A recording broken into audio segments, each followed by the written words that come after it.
All right, we see some bigger multiplication in this case, even though the first two, 11 and 12, again, they're part of the multiplication facts that we would like you to memorize.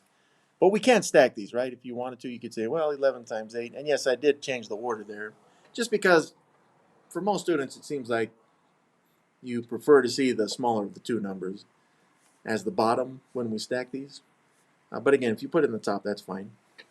So for this, I'd say we'd start with the ones place value. 8 times the 1 in the ones place value. 1 times 8 is 8. Nothing to carry there, so I would multiply the 8 by the tens place value. Another 1. 8 times 1 is 8. So our final product on this is, well, 88. And we'll do the same thing with 9 times 12. I'll do this on the left, give myself some space.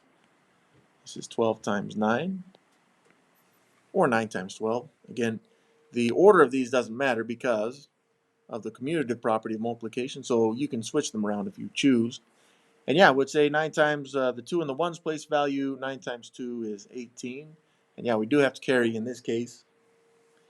And then I'd take the 9 times the 1 in the tens place value, which is 90, or 9 really. And then I do have to add that 1 that carried over. So 9 plus 1 is 10. That's 10 tens, which makes 100. And yeah, our final product on this one is 108. Now this next example, 30 and 700 are very large numbers, especially when we're looking at multiplying these. I definitely would not want to use repeated addition in order to figure this out, if I can just multiply these. And yeah, we got the two numbers. We got a 0 from the 30 and then 2 zeros from the 700. And what this means is, since we're multiplying, I can just tack on those 3 zeros on the answer. So I know my final answer should have 3 zeros tacked onto it. It's just, what am I actually multiplying? It's the 3 and 7. So I would say, well, 3 times 7, that is 21.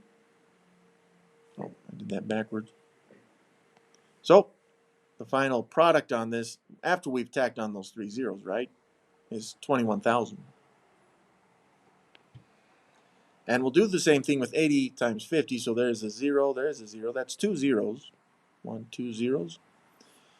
And then all we're focusing on is the non-zero numbers, 8 and 5. 8 times 5. Again, if you need to count by fives, like you should have your fives down, hopefully by now. 5, 10, 15, 20, 25, 30, 35, 40. That would be the 8th multiple of 5. Or maybe you just knew that, and that'd be fine. And we got 40. We tack on the other 2 zeros from the 80 and 50. And this final product is 4,000.